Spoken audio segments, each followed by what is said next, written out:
cathartic for him, for us, for this community, and for anyone in this nation who was taking the time to watch what was happening. And that's just one of many stories that we've learned and that we've witnessed over the last 2 weeks. Flying home from Las Vegas, Nevada, when I got the news, a young gentleman named Chris walks up to me and he says, I'm flying back to El Paso as well because I just learned that my mother, Rosemary, has been shot at that Walmart, and I have no idea how she's doing, what her condition is. Nothing, no news. And I said, if it is any help, my wife Amy, would love to join you. And he said, that would be great. I could use the help right now. We went over to UMC.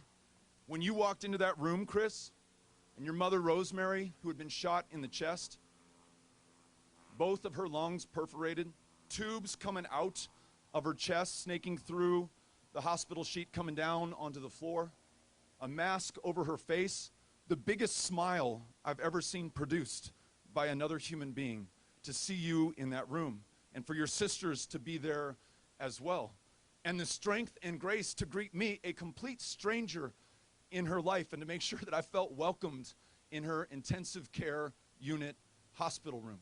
To meet the nurses and the doctors and the frontline staff that were going to make sure that she was going to make it.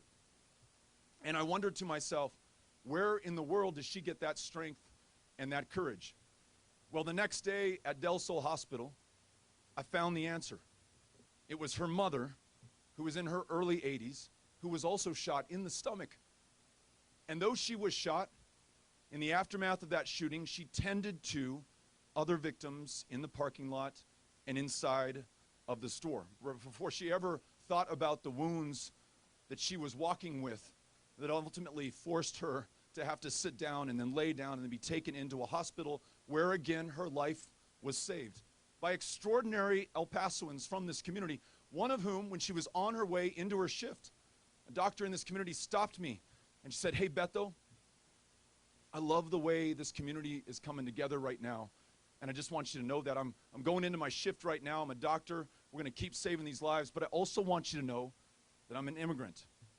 I'm not unlike so many people in this community, so many millions in America who by their very presence and their sacrifice and their service make this country great.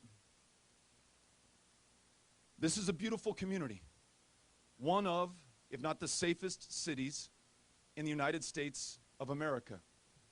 Safe, not despite the fact that we are a city of immigrants. More than a quarter who live here came here, chose us, left their hometown, their family, their culture, their language far too often, to start anew here as strangers in a strange land, to do better for themselves and for their kids, but also to do better for us. And they have. And this connection that we have with Ciudad Juarez is one of the most beautiful that you will find between two cities from two countries anywhere in the world. 3 million with two histories, two nationalities, joined, not separated, by the Rio Grande River, forming something far greater and more powerful than the sum of their parts or the number of people involved. We went to one of the funerals in Ciudad Juarez. 8 Mexican nationals killed on that day here in our community. And again, the grace that those survivors and families showed in the face of such adversity and pain and suffering that I can only imagine. It made us sad as well, but it also inspired us with the strength and the courage that they showed. We owe this community time to heal. We owe one another our very best as those families make it through the toughest days they've ever known, the toughest days we've ever known.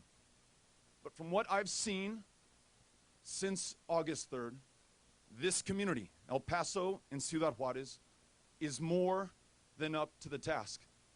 There is an embarrassment of riches, of kindness and compassion and help and service in El Paso right now. You know that because you are part of that. But I think we also owe ourselves, this community, the families that have been affected, answers about why this happened here in El Paso. Answers about what it's going to take to ensure that it does not continue to happen in El Paso or in communities like ours or anywhere across the United States. I begin with the gun that was used in that act of terror and the number of guns that we have in this country right now.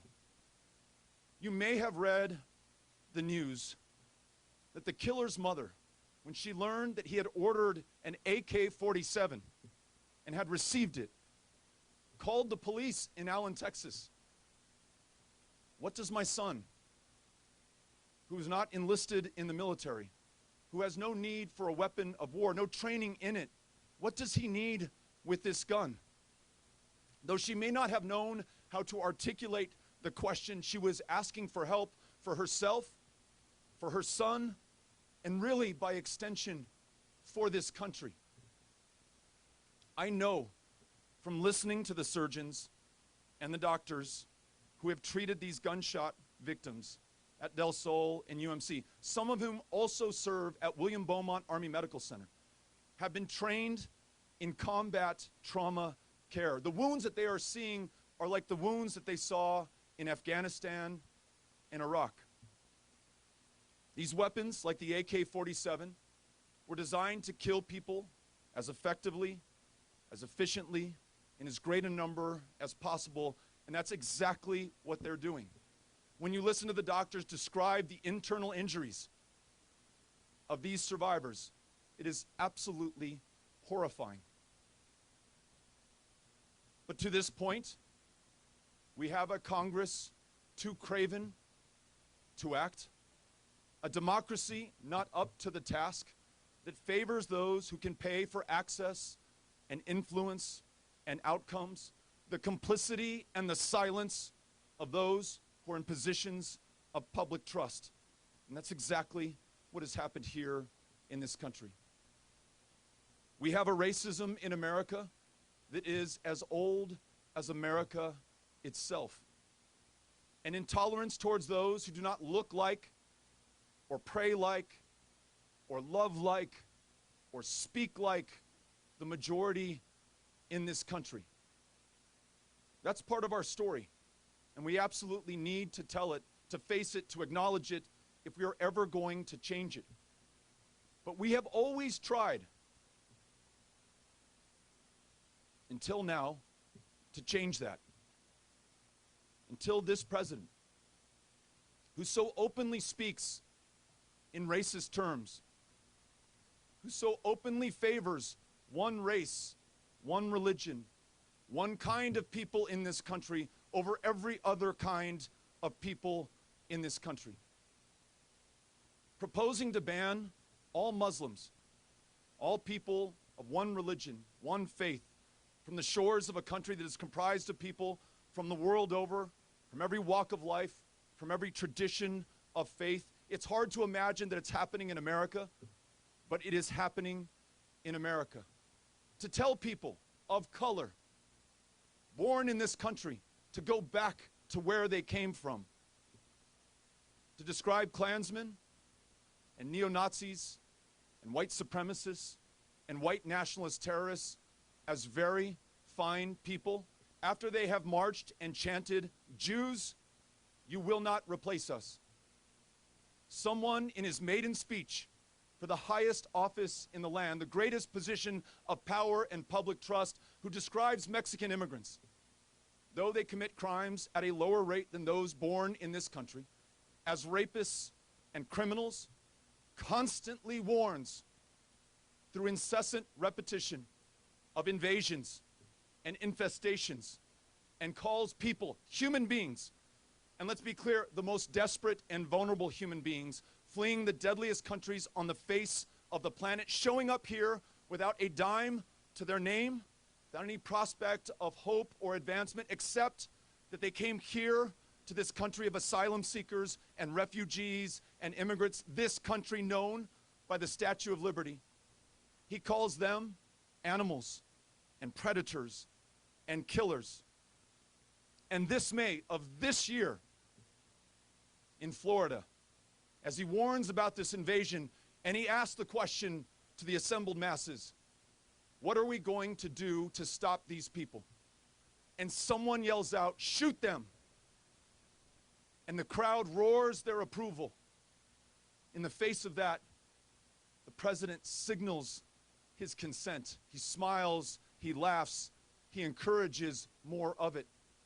Every single year for the last 3, hate crimes have been on the rise in this country. Those counties that hosted a Donald Trump rally saw hate crimes increase by more than 200%.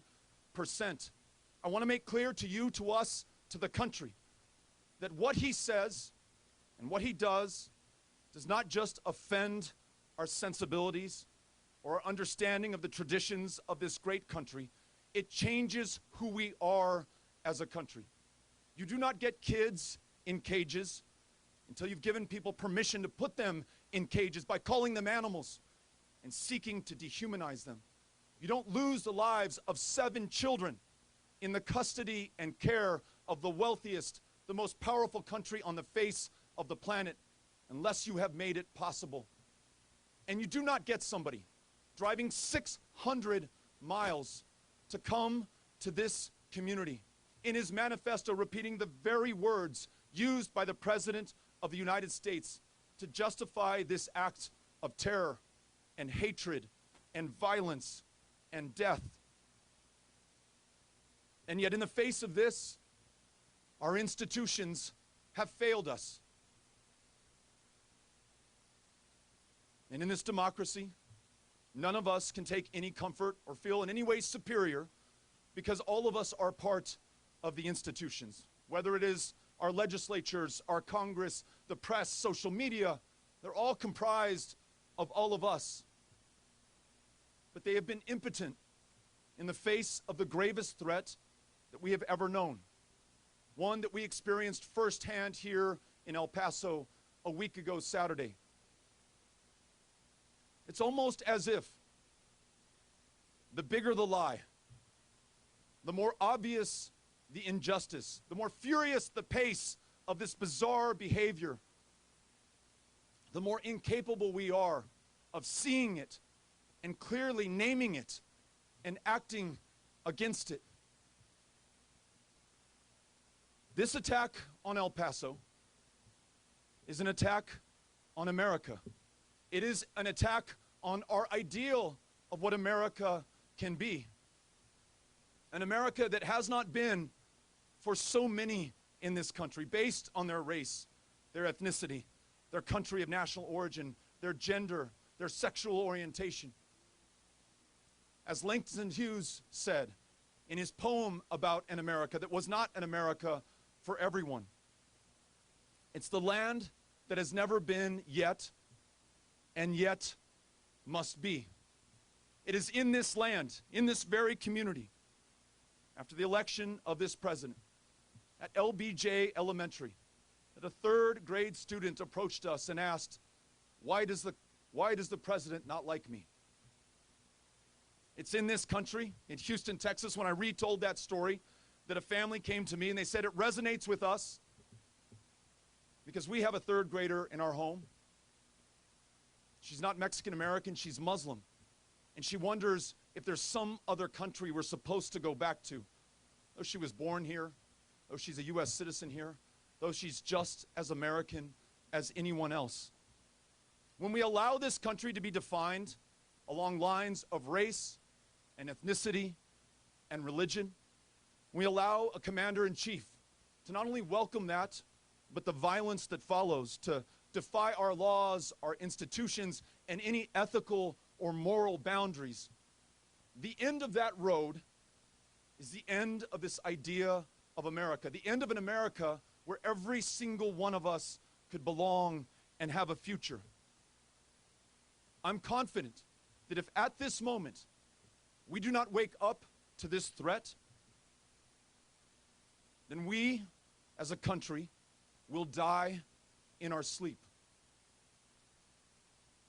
The response to this has to be that each of us make a commitment to see clearly, to speak honestly, and to act decisively in this moment of truth.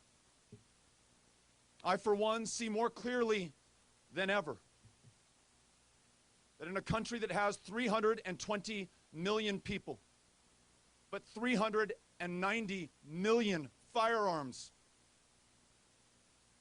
that we have too many guns, too many people who own them and use them and threaten us with them right now for the good of this country, for the good of the 40,000 of our fellow Americans, our fellow human beings who will lose their lives to gun violence this year and every year going forward until we change course.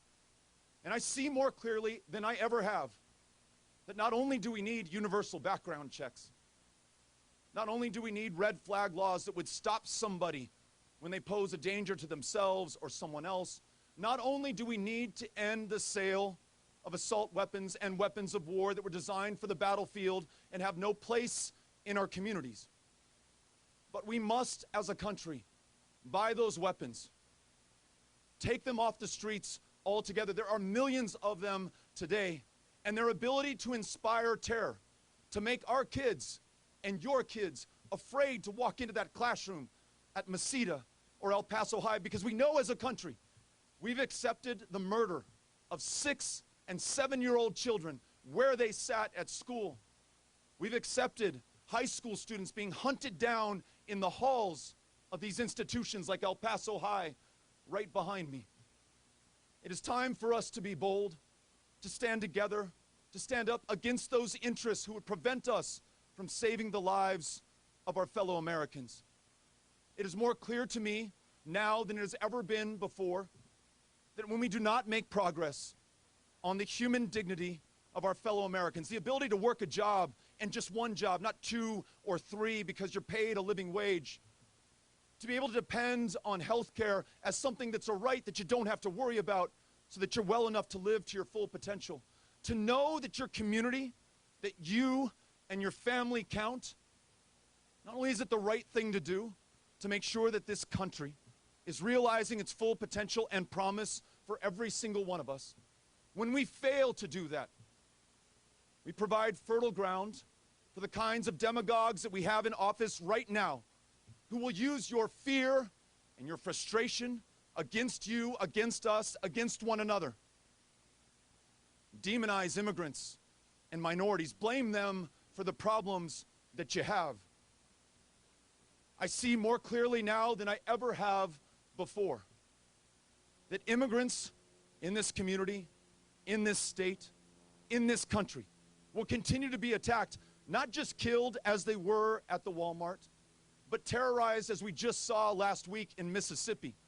600 people who came to this country for the privilege of working the toughest, shittiest jobs that no one else here would allow their children to work, in chicken processing plants, in picking cotton and working in the gin, working 2 or 3 shifts, maybe making a minimum wage if they're lucky. Far too often their immigration status used as leverage against them to pay them something far less or nothing at all.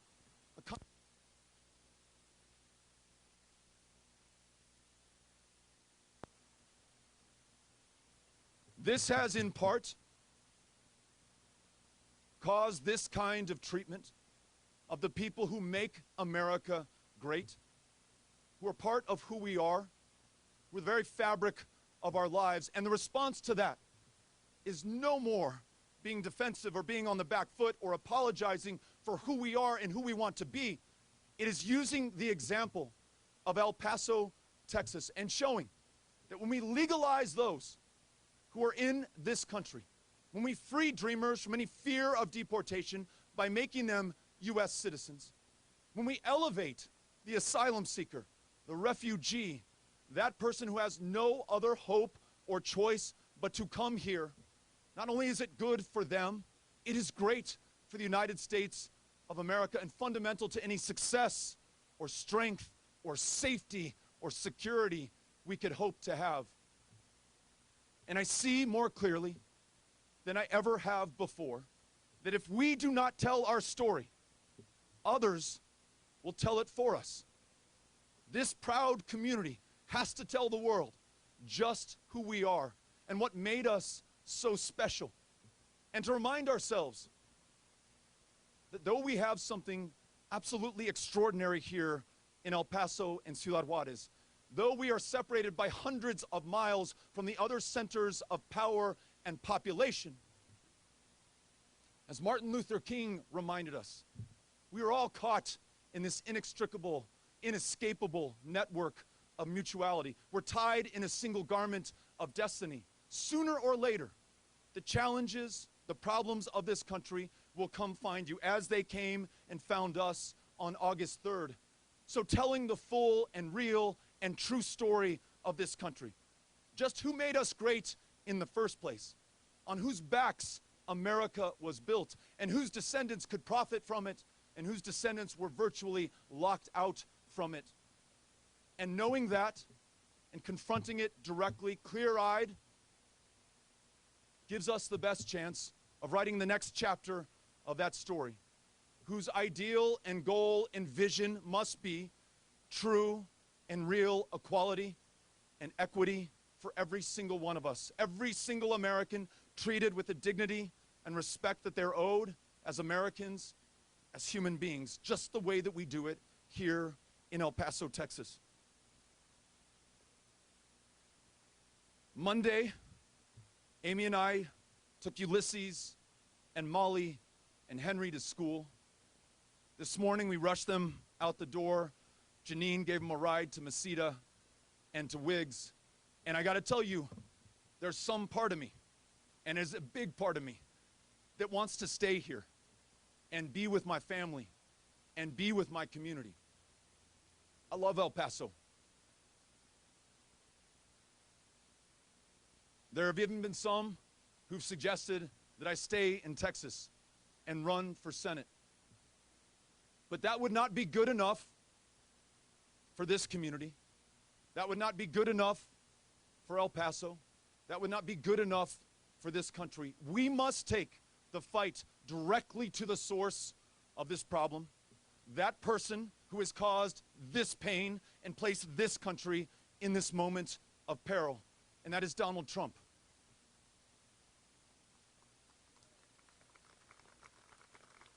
I want to be the leader for this country that we need right now and that we do not have. Someone who will not only not tear us apart, but do everything within their power to bring us together. Someone who doesn't inflame, but instead heals. Someone who doesn't work with fear, but instead hope. In other words, I want to be the kind of leader for this country that El Paso has raised me and taught me to be. But as we head back on the campaign trail today, I know there is a way. I know there is a way to do this better. And that came to me last week. Someone asked if I was going to be heading back to Iowa to go to the Iowa State Fair. Corn dogs and Ferris wheels. And I said, no, I can't go back for that. But I also cannot go back to that. The kind of challenges that we face in this country at this moment of crisis require an urgency, unless we want to reap the consequences of failing to meet them. Consequences that we lived and I hope learned from in El Paso on August 3rd. And so to those places where Donald Trump has been terrorizing and terrifying and demeaning our fellow Americans, that's where you will find me in this campaign. From El Paso, we're heading to Mississippi to be with those families who have lost a loved one temporarily, maybe for the indefinite future, because of the hostility of this administration towards immigrants. And I want to be there to help lift them up, to tell their story, to remind this country just who we are at our best. Anyone that this president puts down, we're going to do our best to lift up. And those communities, so long forgotten, counted out, not counted in to begin with. We're going to go there as well, not only to learn about their challenges and their problems, but as is so often the case, to learn from them about the solutions to their challenges and their problems, their solutions to our challenges and problems as a country, places all over the country, places like El Paso. Though we bore the brunt of this attack, of this hatred, of this violence, of this country's inaction in the face of these threats, I also know that this community holds the answers not just for our future here in El Paso and Ciudad Juarez, but for the future of this country. We see our differences not as dangerous or disqualifying, not just to be tolerated or respected, but to be embraced as fundamental to any hope we have of making it as a community, of making it as a country. I'm so fortunate to have been raised in this community, to, with Amy, be raising our children in this community, to be here right now in this community. And I just want to promise you that every single day of this campaign, I will take the courage and the kindness, the warmth, the strength, the resolve of this community with me, and I will share it with the rest of the country. Because we in El Paso, and I hope that we as Americans still believe that though we have not realized the idea of America for everyone, it is still within our grasp, and we, the people of the border, can lead the way. Thank you all for coming out here today. Thank you for what you do. So grateful to be with you. Gracias. Thank you all very, very much. Thank you. Thank you all.